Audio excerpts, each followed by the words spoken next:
10 thoughts मिलके वो belief की शक्ल इख्तियार करता है। जैसा कि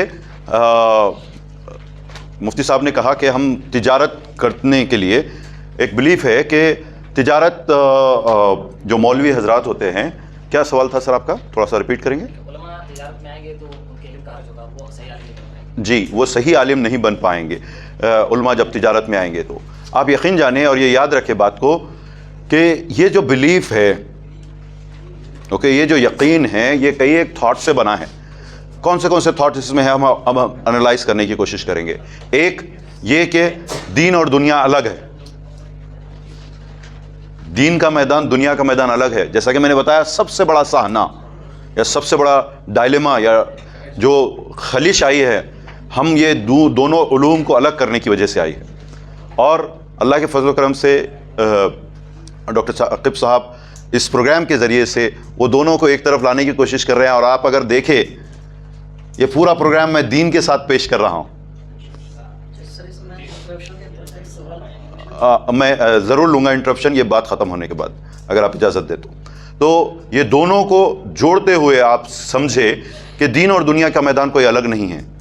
दीन पे भी आपको दुनिया में ही अमल करना है, तो आप हर काम को अल्लाह को हाजिर और नाजिर जान के करें, पूरी सदाकत के साथ करें। तो इंशाअल्लाह ताला देखने वाला बोलेगा कि अगर ये मोमिन है, ये ईमान वाले हैं, ये तो ताजिर लोग ईमान वाले हैं, तो मैं भी ईमान वालों के जैसा तिजारत करना चाहूँगा। तो इसमें कई एक बिलीफ मुबहम है, वो एक बिलीफ में कई एक थॉट्स मुबहम है। मैं सिर्फ 2 का तज़किरा किया हूँ वक्त की कम दामनी की वजह से। ठीक है, अब मैं सवाल लेने तैयार हूँ साहब का। माइक ले ले, हाँ ये ले ले। यहाँ चूँकि आपके तमाम ऑडियंस जो है उलमा है, मुसलमान ये कह लीजिए, लेकिन ऐसे ऑडियंस जहाँ मुश्तरका होते हैं या गैर मुस्लिम होते हैं, तो इन चीज़ों को आप किन स्टाइल में प्रेजेंट करते हैं? देखिए, मैं हमारे लिए भी एक चैलेंज है। माशाल्लाह बहुत बहुत बहुत गहराई का सवाल है और मैं समझता हूँ इसका जवाब मुझे देना फ़र्ज़ ऐन है। देखिए, आप इसको हमारे दीन को साइंस की रोशनी में पेश करेंगे। वहाँ पे साइंस की रोशनी में देखिए, दीन क्या है? इल्म हक़ है या इल्म हकीकी है। ठीक है, यानी मैं कुरान और हदीस की बात कर रहा हूँ। दीन क्या है? इल्म हकीकी है। और दुनिया क्या है? इल्म तहकीकी है। ये आप लिखना चाहे तो आप लिख सकते हैं। ओके, दुनिया की जो साइंस है इल्म तहकीकी है। इल्म तहकीकी और इल्म हकीकी में ये फ़र्क होता है, इल्म हकीकी को जैसा आया है वैसे ही कबूल किया जाता है। इल्म तहकीक को कबूल करने से पहले उस पर एक्सपेरिमेंट किए जाते हैं, उसकी नहीं और पॉजिटिव, नेगेटिव, न्यूट्रल, जो मैं आपको स्ट्रक्चर बता रहा हूँ वो स्ट्रक्चर दिखा के बताते हैं। तो आप भी ये स्ट्रक्चर दिखा के बताइए, इंशाअल्लाह ताला दीन के एक्सेप्ट करने वाले ज़्यादा हो जाएंगे। जी, तुज्जार की मैं हमेशा बोलता हूँ, जहाँ पर छोड़े वहीं से पिकअप करो। जैसे तुज्जार में एक हदीस है कि जो सच्चे ताजिर हैं वो अंबिया के साथ होंगे। बेशक। तो इसको अगर हमें इस बात को बताना है गैर मुस्लिमों को, जी, तो उन्हें ये जो फजीलत है जी, ये कैसे उन्हें बताएंगे? देखिए, 2 बातें हैं। हमारा मकसद क्या है उनको ये बताने की? मैं ये पूछना चाह रहा हूँ जी, हम अपनी बात में जब उनके साथ हम इंटरेक्शन करते हैं जी, तो हमारे लिए बराह रास्त ये कहना ये कुरान से है या हदीस से है, जी, अगर हम ये कहेंगे तो जाहिर सी बात हमें और सा लगेगा। जी, तो हम इन बातों को ज़्यादा इफेक्टिव बना करके माशाल्लाह इस्लामिक पर्सपेक्टिव देखते हैं। जी। आप देखिए क्या पेश कर सकते हैं। माशाल्लाह, बहुत इसको मैं लेयर्ड क्वेश्चन बोलता हूँ, क्वेश्चन में क्वेश्चन। ओके, ये आला दर्जे की क्वेश्चनिंग का एक टेक्निक है। तो इसमें लेयर्ड क्वेश्चनिंग का लेयर्ड आंसर है कि आप क्या करेंगे, पहले उसकी जो समझ है, मैं किसान से बात कर रहा हूँ तो मैं मिसालें उसको हमेशा ज़मीन और बीज बोने, फल काटने और उस किस्म के लेता हूँ। ओके, शुरू में वहाँ से करता हूँ और फिर उसको अल्लाह की वहदानियत की तरफ लाता हूँ। अब बताइए मुझे, क्या आप ये गारंटी ले सकते हो कि बीज बोगे और उसमें से फल निकलेगा ही निकलेगा? तो वो बोलता है कि नहीं निकलेगा। तो इसको बनाने वाला मेरा मालिक है, जिसको हम माने तो भी वो हमको रिस्क देता है, और आप या मैं नहीं माने अपनी ज़िद की वजह से, अपने आबा और अजदाद की वजह से, तभी भी वो रिस्क देता है। समझ गया कैसा आप प्रॉब्लम को सॉल्व करेंगे?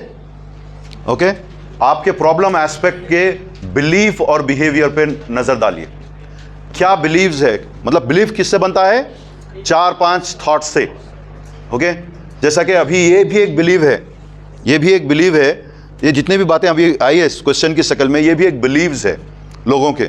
वो बिलीव्स को खोल खोल के बताना पड़ेगा आप, थोड़ा सा 5 से 10 मैक्सिमम बातें करनी पड़ेगी टू ब्रेक दैट बिलीव। और आप उसके साथ रिलेशनशिप नहीं छोड़ेंगे। मेरा जो उसूल है जो मैंने शेयर किया आपके साथ, एक बंदा मिल गया आपके साथ, वो आपका भाई है जिंदगी तमाम के लिए। कई एक ऐसे गैर मुस्लिम हजरात है जिनके वालिद को भी कलमा पढ़ाने का मौका मिला, और बेटा 20 साल के बाद भी सोच रहा है कि आप कबूल कर लो, आप कबूल कर लो। अल्लाह से दुआ भी करता हूँ, आप भी दुआ फरमाइए कि जितने भी हमारे साथी हैं जो हमसे मिलते हैं उन लोगों को ईमान कबूल करने में आसानी हो। आप रिलेशनशिप नहीं छोड़ेंगे, कुछ भी हो जाए। ओके, कोई भी आपसे मिलेगा तो वो आपका दोस्त बनना है, क्योंकि आपकी नीयत सीधी है, मामलात बहुत अच्छे हैं, और आप उसकी ज़िंदगी में वैल्यू एडिशन करते हैं। याद रखिए, एक दिन में कोई नहीं होता है, आपको पूरा स्ट्रक्चर तैयार करना पड़ता है उसकी लाइफ के आसपास में। तो टाइम कंज्यूमिंग वर्क है, मगर बहुत अच्छा है। तो बिलीफ और बिहेवियर, कि आप अमल कौन सा करेंगे ये प्रॉब्लम को सॉल्व करने से पहले, तो क्या चेंज करना पड़ेगा, पहले क्या चेंज करना पड़ेगा, बिलीफ चेंज करना पड़ेगा। और बिलीफ कितने थॉट से बना है, 4-5 थॉट से एटलीस्ट, या ज़्यादा भी हो सकते हैं। तो उसको समझे, उसको ब्रेक करें, फिर उसके बाद बिहेवियर। और बिहेवियर याद रखिए, थोड़े दिन के लिए करते हैं आप, फिर चेंज हो जाता है। ओके, क्योंकि आपको बहुत सारे काम करने रहते हैं, थोड़े दिन के लिए उस पर काम किया फिर छोड़ दिया। तो ये बिलीव्स को अपने इन्हांस करते रहिए ऑन ए कंटिन्यूस बेसिस, अपने आप को कंटिन्यूसली री इन्वेंट करते रहिए। ठीक है, अब see more clearly where problem lies. इसी का आगे बढ़ते हुए बिलीव और बिहेवियर को चेंज करने के लिए समझिए कहां पर है problem. Build up your confidence. Confidence कैसे बिल्ड होता है, क्या कोई मुझे बता सकता है? आप लोगों में से कई एक लोगों ने इसका जवाब दिया अभी थोड़ी देर पहले, या सुबह से दे रहे हैं। बिल्कुल सही।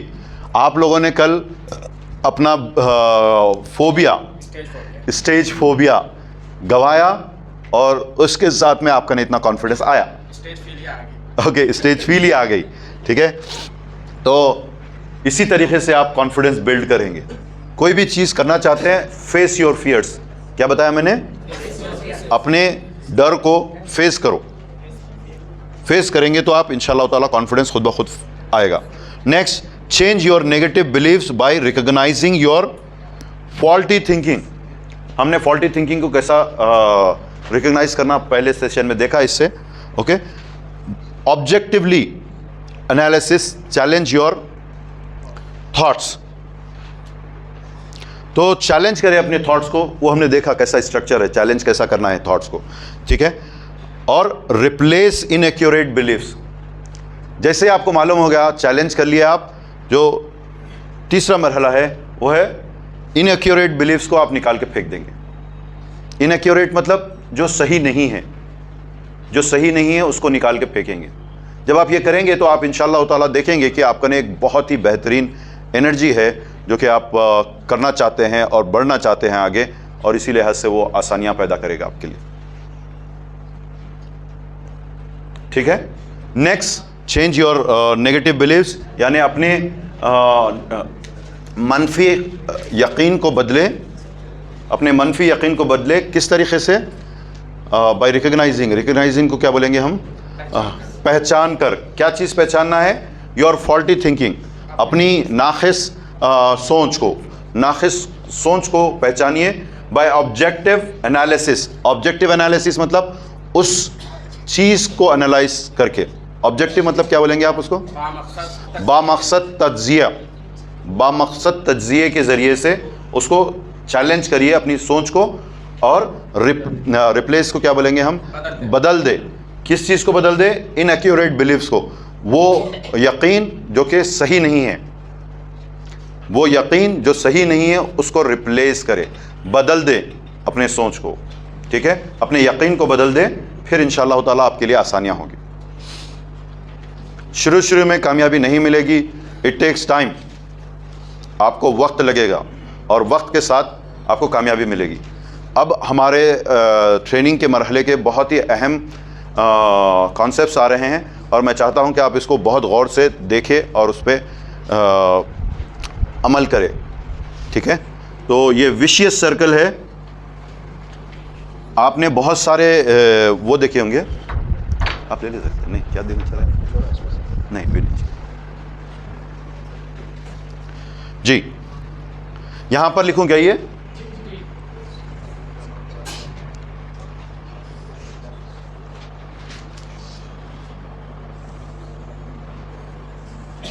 पहला हिस्सा है, इधर लिख रहा हूं। ठीक है, ये विशियस सर्कल है। ये नाम दे दीजिए इसको यहां पे, विशियस सर्कल।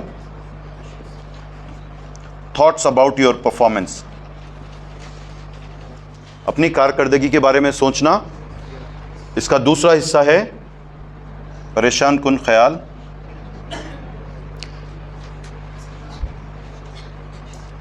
इसका तीसरा मरहला है परेशान कुन फीलिंग। इसका आखिरी मरहला है परफॉर्मेंस अफेक्टेड, यानी कारकर्दगी मुतासिर कारकर्दगी, मुतासिरा कारकर्दगी। ठीक है, इसका नाम क्या है? विशियस सर्कल को क्या बोलेंगे हम? मनफी लामुतनाही सिलसिला। ये कहाँ से शुरू होता है? यकीन जानिए आप, इसमें से 3 जवाब गलत है और एक जवाब सही है। वो जवाब जो सही है वो है मुतासिरा कारकर्दगी। आप देखिए बंदा क्या करता है, अरे मैं ट्राई करा था सर, फेल हो गया, उसके बाद मेरे दिल शिकनी हो गई। ये दिल शिकनी किस तरफ दी जाती है? वो अपने काम का एनालिसिस करेगा और वो काम की एनालिसिस करेगा तो उसको कैसे सोच आएंगे? परेशान कुन सोच आएगी। और फिर परेशान कुन सोच आएगी तो क्या होगा? परेशान कुन एहसास रहेगा। फिर उसके बाद उसका नेक्स्ट परफॉर्मेंस मनफी। ये लामुतना ही सिलसिला चलता रहेगा, चलता रहेगा, चलता रहेगा, चलता रहेगा। एक मरतबा और समझा दूं, ठीक है? ये मनफी जी,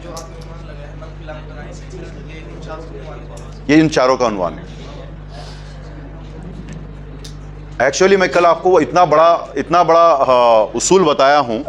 अगर आप वो उसूल को समझ गए तो यकीन जानिए हमारी ज़िंदगी दिन रात की तरह एक हो जाएगी। याद रखिए, ये जो साइकिल्स है अल्लाह सुब्हानहू व तआला की, ये साइकिल्स चेंज नहीं होंगे, ये दायरे चेंज नहीं होंगे। सिर्फ आपको दायरे को सही जगह से शुरू करना आना है। कहाँ से वो दायरे को शुरू करते हैं आप, वहाँ से आपको करना पड़ेगा। ठीक है, वहाँ से करेंगे आप, इंशाअल्लाह ताला बहुत ही अच्छे तौर पे आपका काम बनना शुरू हो जाएगा। तो मनफी लामुतनाही सिलसिले को ब्रेक करने के लिए यह है वर्ड। हाँ, एक मरतबा ये समझा देता हूँ, फिर उसके बाद आगे बढ़ेंगे। अब देखिए एक मिसाल दीजिए आपके कोई भी एक लामुतनाही सिलसिले की। ये अच्छा तरीका है समझाने का। कोई भी एक लामुतनाही सिलसिले की मिसाल दीजिए, आपकी नेगेटिव जो विशियस सर्कल, वहीं पर फंसे हुए आप आगे नहीं बढ़ पा रहे हैं ज़िंदगी में। जैसे पढ़ाने के अलावा हम लोग जो है कुछ और काम नहीं कर सकते। हाँ, ये मनफी ख्याल है, पढ़ाने के अलावा कुछ काम नहीं कर सकते। अब देखिए आप, अब मैं क्या कर रहा हूँ, आप समझ रहे हैं? मैं भी तो पढ़ा रहा हूँ। थोड़ा सा आपको गौर और फिक्र की वादियों में से लेके निकलता हूँ। ये थोड़ा सा मुख्तलिफ अंदाज है। तो आप यकीन जानिए पढ़ाई का जो पढ़ाने का कैनवस है बहुत बड़ा वसी तर हल्का है। अभी ब्रेक में बात कर रहा था मैं सज्जाद साहब के साथ, मुफ्ती सज्जाद साहब के साथ, तो वो बता रहे थे कि वो पीएचडी करने के मुताल्लिक़ नेट का एग्ज़ाम लिख रहे हैं। तो आपके लिए दायरा बहुत बड़ा है। Okay, top universities across the world आपकी ज़रूरत है। और यकीन जानिए इस्लाम इंशाअल्लाह ताला चौतरफ फैलेगा और वो आपके ज़रिए से फैलना है, आपके आमाल के ज़रिए से। तो आप इस प्रोफेशन को, आपको याद होगा हज़रत अबू बकर सिद्दीक़ रज़ी अल्लाह ताला अन्हु की कई एक ख्वाहिशें हो सकती है। एक ख्वाहिश उनकी ये थी कि मैं एक मुअल्लिम बनूं, मगर वो जो उमूमी मुअल्लिम का ख़िताब था उनका नहीं था। ख़िताब समझते हैं आप, टाइटल नहीं था। वो ताजिर की तरह मशहूर थे। तो मेरी ख्वाहिशों में से एक ख्वाहिश ये है कि मैं ताजिर मुअल्लिम बनूं, मगर मैं नहीं बन पाया, बल्कि एक ख़्याल था ओके तो आपको हमको अल्लाह सुब्हानहू व तआला ने मुअल्लिम बनाया है, ये one of the highest profession है, one of the highest profession. अब बोलिए आप, कोई भी प्रोफेशन को कौन क्रिएट करता है? मुअल्लिम। Start respecting yourself. Okay, ये लामुतनाही सिलसिला आपके परफॉर्मेंस को इफेक्ट कर रहा है। क्या करें आप? यहाँ पे पुराने जो मुअल्लिमीन हैं जो कामयाब नहीं हुए, आपका नहीं बोल रहा हूँ मैं, जो कामयाब नहीं हुए अपनी ज़िंदगी में, उन लोगों को एक एग्जाम्पल के तौर पे बनाया। तो आपकी कैसी सोच आई उसके बारे में? मनफी सोच आई। मनफी सोच आने की वजह से क्या हुआ? आपका ख्याल परेशान कुन रहा। और एहसास कैसा आया आपको? आप बोलिए, कैसा एहसास है आपका? परेशान कुन एहसास है। तो ये लामुतनाही सिलसिला चलते जा रहा है, मगर इंशाअल्लाह ताला मुझे अल्लाह से उम्मीद है कि ये प्रॉब्लम इस महफिल में बैठने वालों को कभी नहीं होगा इंशाअल्लाह ताला। क्यों नहीं होगा? क्योंकि आप देख रहे हैं transformation is happening right in front of your eyes, कि आपकी नज़रों के सामने लोगों की ज़िंदगियां चेंज हो रही हैं, लोगों की सोच बदल रही है। क्या आप मेरे साथ इत्तेफाक करते हैं? बिल्कुल, ठीक है। तो एक मुअल्लिम के हाथ में वो हथियार है या वो ताकत है कि वो दुनिया के किसी भी लोगों को इन्फ्लुएंस कर सकता है, थॉट से एक्शन की तरफ लेके जा सकता है। थोड़ा सा टाइम लगेगा आपको समझने और अमल करने में, मगर एक 3 से 5 साल में आपको करना है। और मैंने एक हदफ दिया सुबह में कि आप ये जो मुअल्लिमाना खिदमात है, ये इसके साथ साथ आप दुनिया में भी एक काम करें। क्यों? क्योंकि वो आपका ज़रिए माश बने और ये फ्री में फ़ी सबीलिल्लाह करें आप। अभी देखिए एक टॉपिक है जिसको मैं टच करना चाहता हूँ before we go into another topic. Vicious circle clear है सबको? अब विशियस सर्कल को चेंज कैसा करना है? विशियस सर्कल को चेंज कैसा करना है? हम ऑलरेडी ये काम करना शुरू कर दिए हैं। ओके, ये जो मनफी लामुतनाही सिलसिला है, इसको मुस्बित, ओके, लामुतनाही सिलसिला कैसा बनाना है, हम उसका सफ़र अभी कर दिए हैं।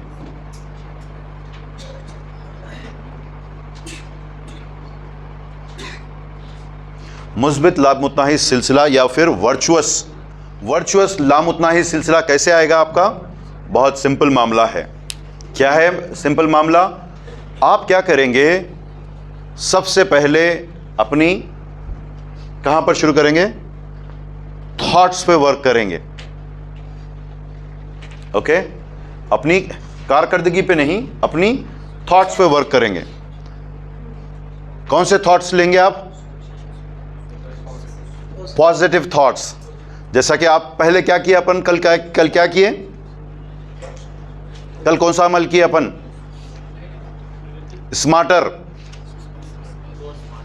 स्मार्टर गोल सेटिंग किए हमने, ठीक है। स्मार्टर गोल सेटिंग करने से आपको पॉजिटिव थॉट्स आएंगे या नेगेटिव? कितने लोग समझते हैं कि पॉजिटिव थॉट्स आएंगे? याद रखिए, नेगेटिव भी बहुत दबाने की कोशिश करेगा आपको। मैंने बताया था आपको नफ्से अम्मारा और नफ्से लवामा की जंग होगी, तो जो जीतेगा वही आगे बढ़ेगा। वो क्या काम था? मैंने क्या दिया था आपको कल काम? अफर्मेशन लिखने का, यानी मुस्बित बातें, मुस्बित अहकाम जो अपने आप को देंगे आप। तो वर्चुअस साइकिल में क्या करेंगे हम लोग? मैं थोड़ा सा इसको ब्लू पेन से टिक कर रहा हूं या फिर मार्क कर रहा हूं। ये है नंबर 1। कौन से ख्याल आएगा आपको? परेशान ख्याल नहीं, मुस्बित ख्याल से शुरू करेंगे आप। इसका एक अलग से वो बनाइए।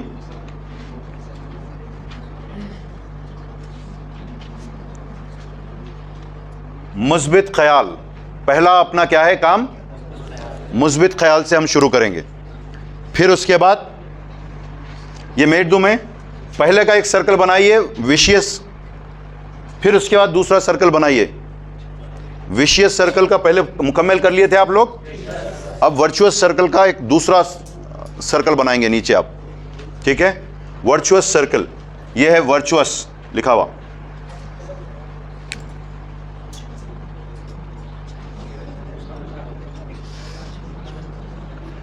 वर्चुअस सर्कल,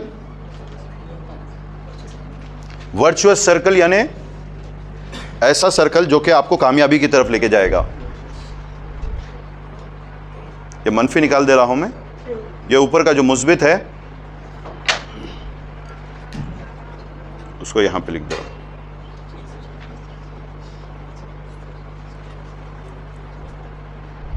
मुस्बित लामुतनाही सिलसिला।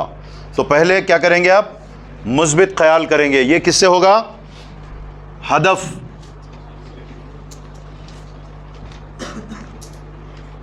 हदफ क्या कर रहे थे हम? गोल सेटिंग को क्या बोले थे? हदफ का तायुन। हदफ का तायुन लिखे, तायुन करें। इसके ज़रिए से आप मुस्बित ख्याल से शुरुआत करेंगे। अब किस किस्म का एहसास आएगा आपको इसकी वजह से? जी, मुस्बित एहसास होगा आपको।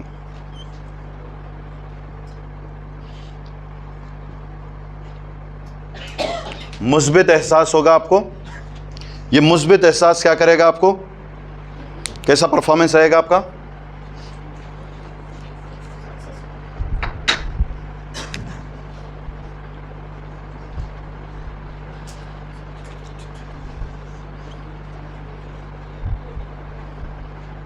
कामयाब कारकर्दगी होगी।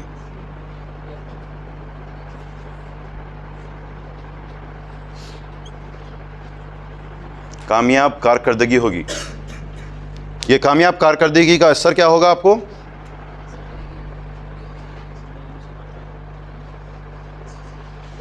यही रहेगा। अपनी कारकर्दगी के बारे में मुस्बित सोच आएगी।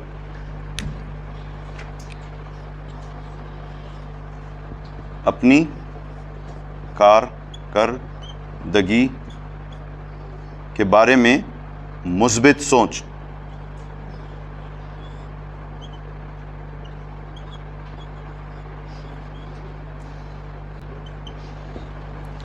फिर जब ये मुस्बित सोच आएगी तो किस तरीके का नेक्स्ट लेवल आप क्या करेंगे? फिर उसके बाद मुस्बित सोच, नया गोल अचीव करने के लिए कोशिश करेंगे, सोचेंगे। फिर उसके बाद अच्छा एहसास आएगा, वो काम करेगा। फिर ये लामुतनाही सिलसिला मुस्बित की तरफ चल जाएगा। आप समझ रहे हैं how to transfer your negative thinking, और या फिर समझिए मनफी लामुतनाही सिलसिले को तोड़कर मुस्बित लामुतनाही सिलसिला कहाँ से शुरू कर रहे हैं? पहले उसमें कहाँ से शुरू हो रहा था? वो वन कहाँ से था? मुतासिरा कारकर्दगी से था। ओके, जबकि यहाँ पर कहाँ से सोच रहे हैं आप? मुस्बित ख्याल से सोच रहे हैं। ओके, मुस्बित ख्याल से शुरू कर रहे हैं आप, क्योंकि मुस्बित ख्याल होगा तो मुस्बित एहसास होगा, मुस्बित एहसास होगा तो मुस्बित कारकर्दगी होगी, मुस्बित कारकर्दगी होगी तो मुस्बित रिजल्ट्स आएंगे, तो वो सिलसिला जारी रहेगा।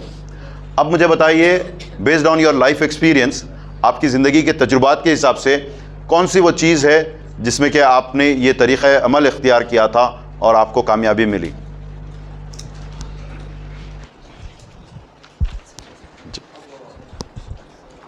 सबसे पहले तो दारुल में दाखिला जी 2004-5, फिर उसके बाद दारुल से फरागत, और फिर तकमील अदब, फिर तकमील इफ्ता, फिर मरकज़ुल मारिफ में 2 मरतबा पोजीशन, और फिर उसके बाद 2 मरतबा छोड़ करके तीसरी मरतबा मरकज़ुल मारिफ में जाना। इसलिए वहाँ का उसूल ये है कि अगर पोजीशन आती है और इत्तला आप करते हैं मरकज़ुल मारिफ को, तो खुद ही 5 नंबर मिल जाता है, पॉइंट मिल जाता है।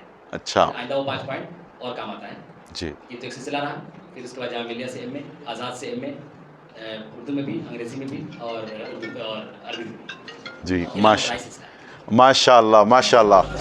देखिए आप मुफ्ती सज्जाद साहब आपके लिए एक बेहतरीन एग्जाम्पल अपनी ओन यूनिवर्सिटी में है, और भी कई हजरात हैं जो कि बेहतरीन तौर पे आपके लिए एग्जाम्पल है, रोल मॉडल्स है यहाँ पर।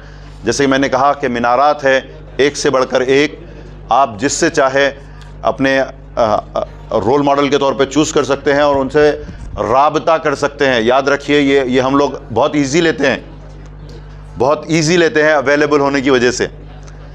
इंसान का ये सानेहा है, मैं समझता हूँ कि सानेहा के जैसा है, यानी एक डायलेमा या फिर समझिए एक गैर मौजू तरीक़ा है इंसान का कि वो अपने एक बेहतरीन रोल मॉडल को भी नज़रअंदाज करके फिर कहीं और देखता है, फिर कहीं और रोल मॉडल्स को ढूंढते हैं, ऐसा नहीं होता है। याद रखें, जो अवेलेबल है उनकी मेंटोरशिप के तौर पे आप उनसे जुड़ जाए कि मुझे आप अपना क्या बोलना चाहिए, आप मेरे मुर्शिद बन जाइए, आप मेरे रहबर बन जाइए, और मैं इंशाअल्लाह ताला आपके हाथ पे जिस तरीके से वादा कर रहा हूँ उसी तरीके से मैं अपना निखार करूँगा।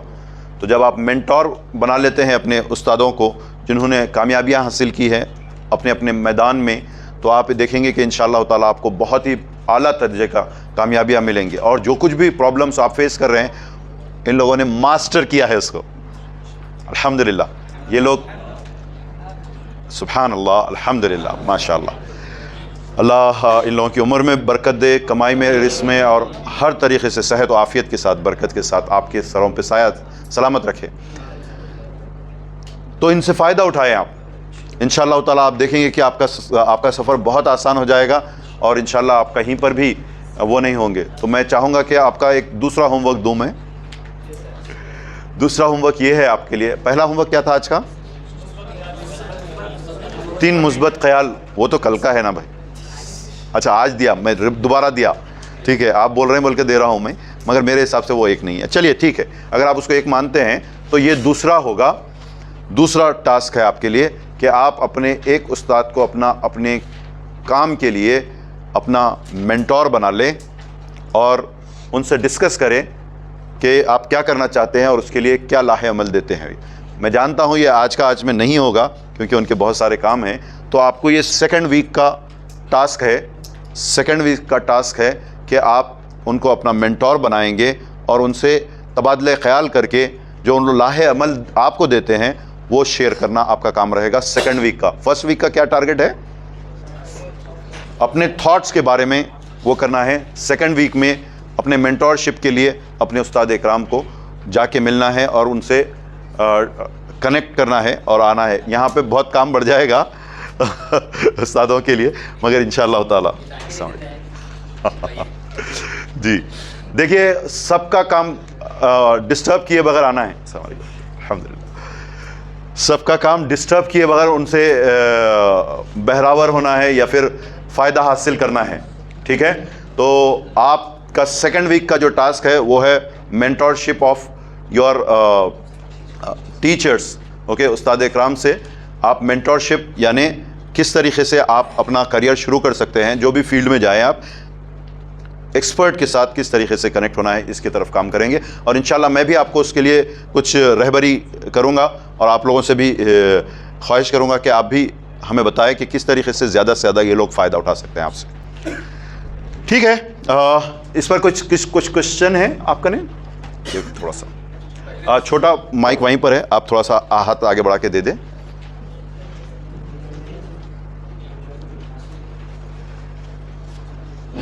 जी, पहले नशिस्त में आपने कुछ जिम्मेदारी दी। अच्छा जी।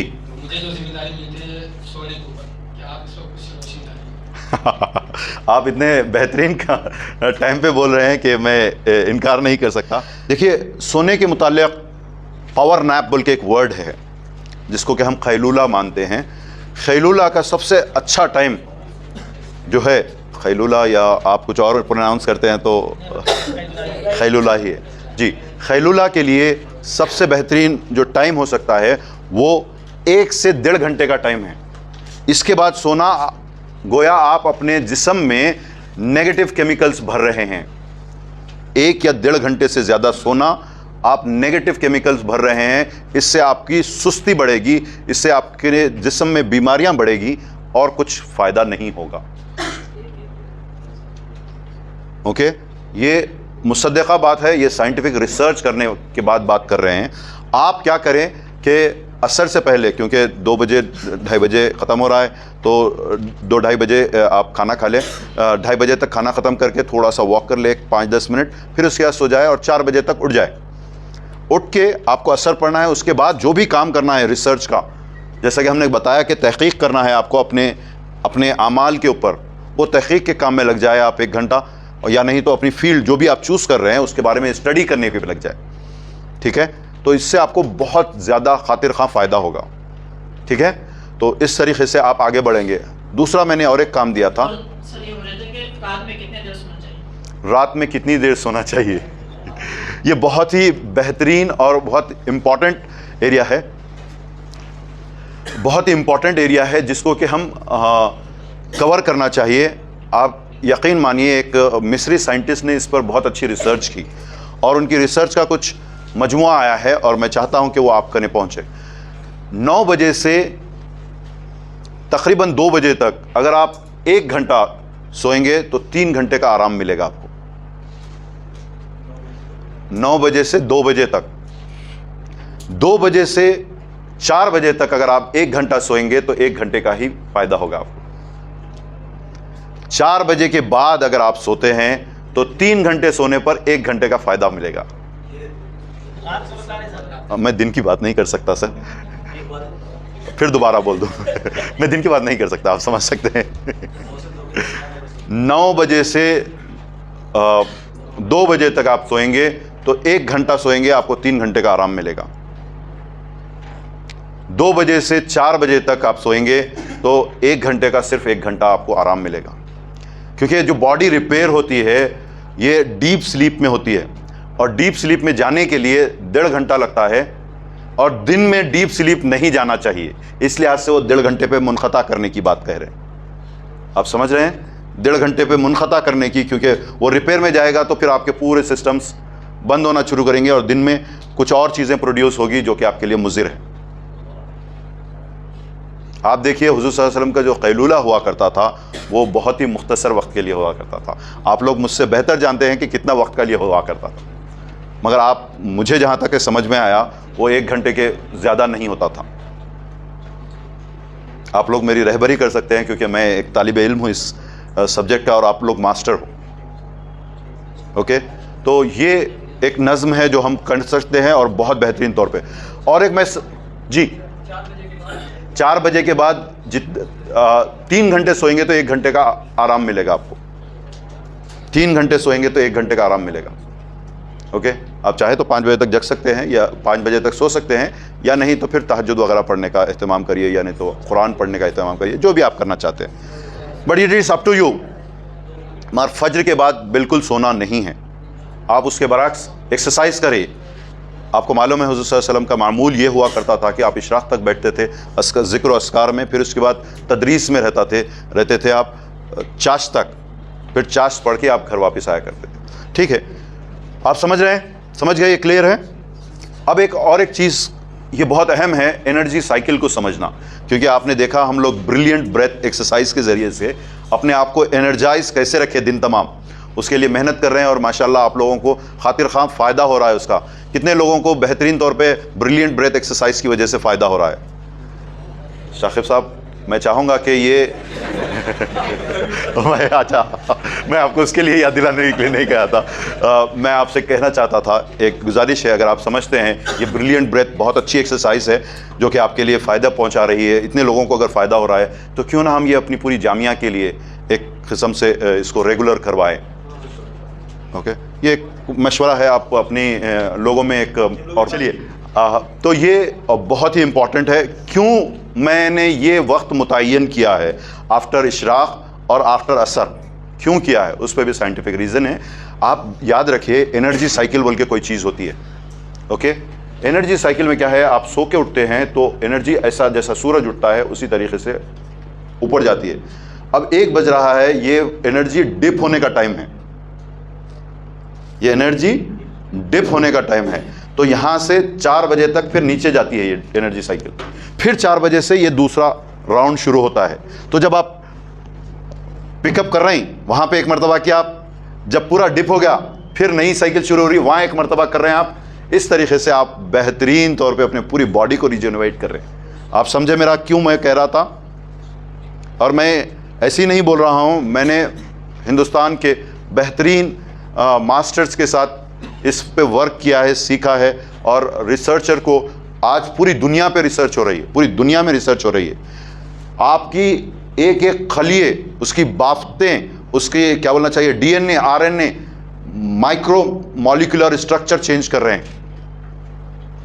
इसके ज़रिए से, जो आप और हम ब्रिलियंट ब्रेथ एक्सरसाइज कर रहे हैं। मैं समझता हूँ कुछ सवाल करना चाहते हैं आप इसमें। एक सवाल है जी सर, क़ैलूला के बारे में आपने बताया कि 1 से 1.5 घंटा तो सोना चाहिए जी, लेकिन यानी कितना सोना, कितना घंटे सोना, ये मुफीद सेहत है, इस पर भी बात आती है। बिल्कुल उसी तरफ मैंने इशारा किया, मिनिमम आधा घंटा, मैक्सिमम 1.5 घंटा रात में। पूरे 24 घंटे में। हाँ देखिए, टोटल का कोई वो नहीं है, टोटल का कोई वो नहीं है। अब बाज़ लोग होते हैं जिनको कि 5 घंटे बस हो जाती है, बाज़ लोग रहते हैं जिनको कि 6 घंटे के बाद भी तशनगी बाकी रहती है, बाज़ लोग 7 घंटे के बाद भी तशनगी बाकी रहती है। साइंटिफिक 8 घंटों का मैक्सिमम आया है, 7 से 8 घंटे एक आइडियल है, मगर बहुत सारे लोग ऐसे भी हैं जो कि 5 घंटों में भी सैराब हो जाते हैं, क्योंकि वो लोग नहीं, बॉडी के साथ साथ जो साइकिल है, जो रात का जल्दी का हिस्सा है, वो उसको भी यूटिलाइज़ करे, उसको भी यूटिलाइज़ करे, क्योंकि जितनी जैसे ही अंधेरा हो जाता है वहाँ से आपकी बॉडी रिपेयर के लिए चाहती है। तो इसके लिए सबसे बेहतरीन लाहे अमल ये हो सकता है कि मगरिब के साथ ही, या तो पहले या बाद में, आप डिनर कर लें। अब यकीन जानिए मैं यहाँ पर एक नज़्म के तहत कर रहा हूँ, मगर अदरवाइज़ मैं मगरिब के साथ ही ख़त्म कर लेता हूँ अपना डिनर। ओके, माशाल्लाह, और क्या चाहिए आपको, और क्या चाहिए? नहीं, मैं समझ रहा हूँ आपको क्या चाहिए। मगरिब के बाद खाइए, सोने से पहले आधा हज़म हो जाएगा, ब्रश करिए, ब्रश करे बगैर नहीं सोइए, ठीक है। तो इस तरीके से आप देखेंगे कि आप पूरी तरह से अपनी ज़िंदगी को एक मुनज़्ज़म तरीके से जोशीले अंदाज़ में, जैसा कि कल हमने सीखा था, और माशाल्लाह मुझे बहुत खुशी हुई आज इतने लोग आके जोशीले अंदाज़ में अपनी बात रखी कि मुझे महसूस हो रहा था कि वाक़ई इम्पैक्ट हो रहा है हम लोगों की ज़िंदगी में। चलिए हम आगे बढ़ते हैं। बहुत ही इंटरेस्टिंग और बहुत अहम टॉपिक है ये। टॉपिक आपको मेरे को समझना ज़रूरी है कि माइंड वर्क कैसे करता है, ठीक है। याद रखिए आप, इंसान का दिमाग जो है 2 हिस्सों पर मुश्तमिल होता है। एक कॉन्शियस माइंड है, एक है अनकॉन्शियस या सबकॉन्शियस माइंड। इसको 2 हिस्सों में करते हैं, बाज़ लोग 3 हिस्सों में करते हैं, ठीक है। हाँ, उर्दू अभी बोल रहा हूं मैं।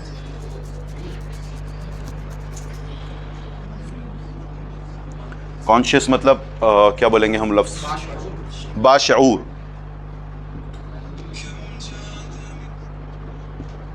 बाशऊर जहन,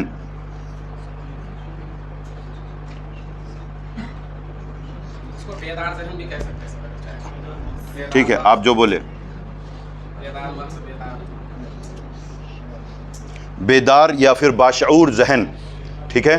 दूसरा हिस्सा है इसका अनकॉन्शियस या बेशऊर, अनकॉन्शियस। एक और एक लफ्ज़ लेते हैं सबकॉन्शियस, और एक है लफ्ज़ जो कि नेक्स्ट लेवल का है, ये सुपर कॉन्शियस है। सबकॉन्शियस या सुपर कॉन्शियस माइंड, यानी बेशऊर,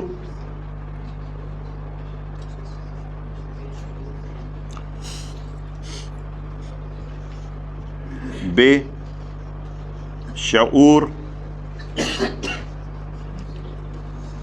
बेशऊर जहन, ठीक है। ये बेशऊर जहन, बाशऊर जहन बहुत ही अहम टॉपिक है। जहन के मुताल्लिक़ हमने कलरफुल जहना देखे थे यहाँ पर, ओके, और अच्छी रंगोली बनाई थी, या फिर समझिए रेनबो ऑफ कलर्स आए थे, ठीक है। ये क्योंकि किसी ने ये जहन को नहीं देखा है, इस लिहाज से हमारे वो इमेज आती है, ठीक है। जहन क्या है, याद रखिए, एक कॉन्सेप्ट है जो कि दिखता नहीं है, ये आपके दिल और दिमाग मिल के बनता है। इसलिए आपने सुना होगा जहन बनाने की ज़रूरत है, दिल को बनाने की ज़रूरत है, माइल करने की ज़रूरत है। ये बनता कैसे है, आपको मैंने इसकी कुंजियाँ दे दी है, मगर फिर थोड़ा सा याद दिलाने के लिए मैं ये बयान कर रहा हूँ।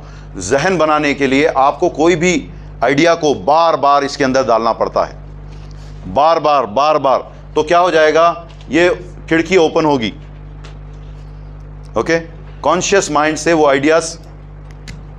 आइडियाज़ ट्रैवल करेंगे अनकॉन्शियस माइंड में, बार बार डालने से, और एक मर्तबा ऐसा आएगा कि ये अनकॉन्शियस।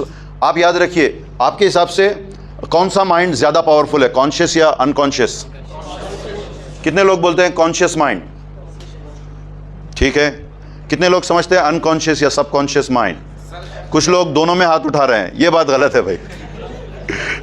एक बार इधर बोल दिए तो फिर रुक जाना, नहीं तो फिर वो बच्चों की तरह खुश होते हम कि अरे मैं इसको भी सही बोला था, इसको भी सही बोला था, मैं तो सही हूँ। देखिए बच्चों के मिजाज में और बड़ों के मिजाज में ये फ़र्क होता है। बच्चे जो बात बोलते हैं वो बात पे कायम नहीं भी रहते। आमतौर पे ये लड़कियों में भी देखा जाता है या निस्वान में भी देखा जाता है, मगर जब वो मर्द हजरात होते हैं वो बात बोलते हैं उसको मुकम्मल करने की कोशिश करते हैं। कोशिश मतलब नॉर्मल नहीं, करते हैं वो, ठीक है। तो आप जब कभी भी फैसला ले इस तरफ या उस तरफ तो वो फैसले पे जम जाए, ठीक है, राइट। तो ये क्या होता है, आप जब बार बार इसको अपने आइडिया को जहन में डाल रहे हैं रिपीटेशन के ज़रिए से, तो वो सबकॉन्शियस या अनकॉन्शियस या सुपर कॉन्शियस माइंड में जाता है, उसके बाद एक्शन होता है। तो ये जो अनकॉन्शियस माइंड में पहुंचाना है आपको हर लम्हे, हर चीज़ को, ये कैसा होता है, आप जब जो मैंने बताया था आपको affirmation, goal setting,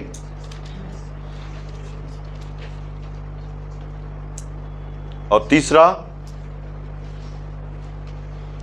visualisation exercise.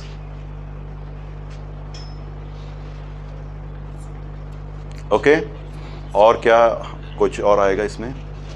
ये तीन टूल काफ़ी है आपके लिए। क्या क्या कर सकते हैं आप? अफर्मेशन, आप अपने अल्फाज दोहराइए, आप अपने अल्फाज दोहराइए, जो गोल्स है वो दोहराइए, या फिर आप विजुअलाइज कीजिए। इंसान का सबसे बेहतरीन जो अल्लाह सुब्हाना व तआला ने इनाम दिया है एज ए स्टूडेंट और एज ए टीचर, क्या है?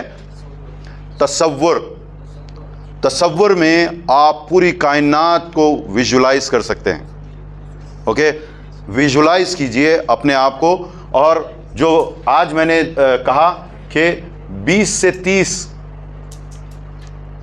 रीजंस लिखिए, क्यों करना चाह रहे हैं आप जो भी करना चाह रहे हैं, 20 से 30 रीजन दीजिए क्यों करना चाह रहे हैं। तो क्या होगा आपका, ये 30 रीजन या 20 रीजन आप बार बार अंदर डालते जाएंगे तो ये जाके सबकॉन्शियस माइंड में बैठेंगे। तो आपने कई लोगों ने देखा होगा कि कुछ काम आप नहीं चाहते हुए भी करते हैं। कितने लोगों को ऐसा होता है, आप नहीं करना चाहते फिर भी वो करते हैं। हम सब, राइट, नहीं चाहते हुए भी, ठीक है। अगर आप अपने माइंड को रिवायर करेंगे, यानी सबकॉन्शियस माइंड को रिवायर करेंगे ये 4 चीज़ों से। कौन से 4 चीज़ें हैं? एक अफर्मेशन, दूसरा गोल रीडिंग। गोल रीडिंग, प्लीज़ लिख लीजिए इसको। गोल्स को आपको डेली रीड करना है। कितने टाइम? 3 टाइम कम से कम। सुबह उठते ही रीड कीजिए, सोने से पहले रीड कीजिए, और दिन में दोपहर के खाने के बाद खैलुला के पहले रीड कीजिए। क्या होता है, क्यों बोल रहा हूं मैं?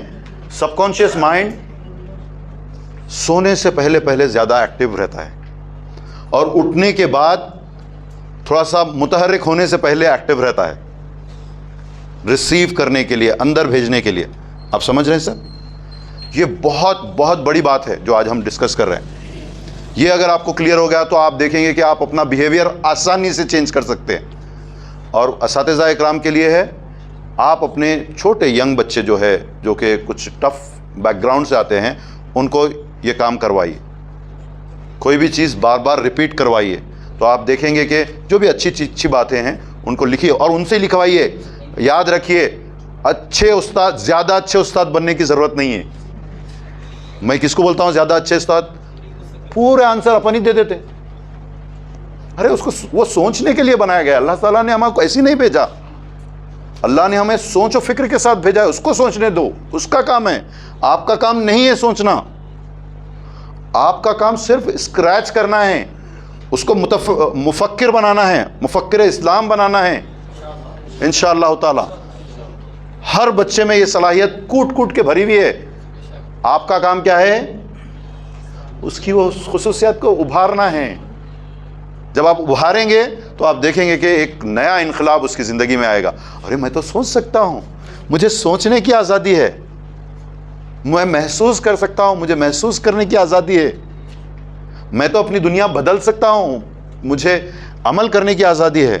हाँ, अमल करने के बाद 2 कॉन्सिक्वेंसेस होंगे, या तो अच्छे होंगे तो भी मैंने किया है, बुरे होंगे तो भी मैंने किया है। वो उसको ज़रूर एहसास दिलाना है कि कॉन्सिक्वेंसेस आपके होंगे, क्योंकि आप सोचे, आप इस पे अमल करें और इसी के हिसाब से कॉन्सिक्वेंसेस आपके होंगे। तो ये गोल सेटिंग आपको करना ज़रूरी है। और विजुअलाइजेशन एक्सरसाइज इंशाअल्लाह ताला हम आखिरी दिन एक विजुअलाइजेशन एक्सरसाइज करेंगे साथ में, और हो सके तो मैं अपने आप लोगों को उसका वीडियो भी भेजूंगा विजुअलाइजेशन एक्सरसाइज कैसा करते हैं। यकीन जानिए साइंटिस्ट जो कि स्पेस में जाते हैं, नासा वाले, वहाँ पर भेजने से पहले उनको विजुअलाइजेशन एक्सरसाइज करवाते हैं। आप यकीन नहीं मानेंगे कि पूरे top athletes, top businessman, top professionals, सब लोग ये विजुअलाइजेशन एक्सरसाइज करते हैं। और खुदारा हर चीज़ को दीन में होना ज़रूरी मत समझे। दीन पूरा मुकम्मल इहाता किया है। वो बारहा आपको मेरे को गौर व फिक्र करने की वो देता है, और तसव्वुर यानी विजुअलाइजेशन की भी दावत दीन देता है। मुझे आयत याद नहीं है, जैसा कि आपको मालूम मायनों से तो मैं पढ़ता हूँ, मगर एग्जैक्ट आयत कौन सी है, कब की है, ये मैं नहीं बता सकता। ओके, अगर आपको किसी को याद है विजुअलाइजेशन पे कोई आयत तो आप बोले, मैं इंशाअल्लाह ताला आपको बताऊँगा उसको।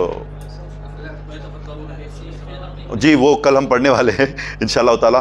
तो तफक्कुर बोले तो फिक्र कर रहे हैं, विजुअलाइजेशन में एक उसको हम इम्बाइब कर रहे हैं, अंदर लेके जा रहे हैं। तो क्या ऐसी कोई आयत है आपको याद आ रही है? जी तबसरा, ये आयत सही है जी, माशाल्लाह आप लोग उसकी रूह तक पहुंच रहे हैं।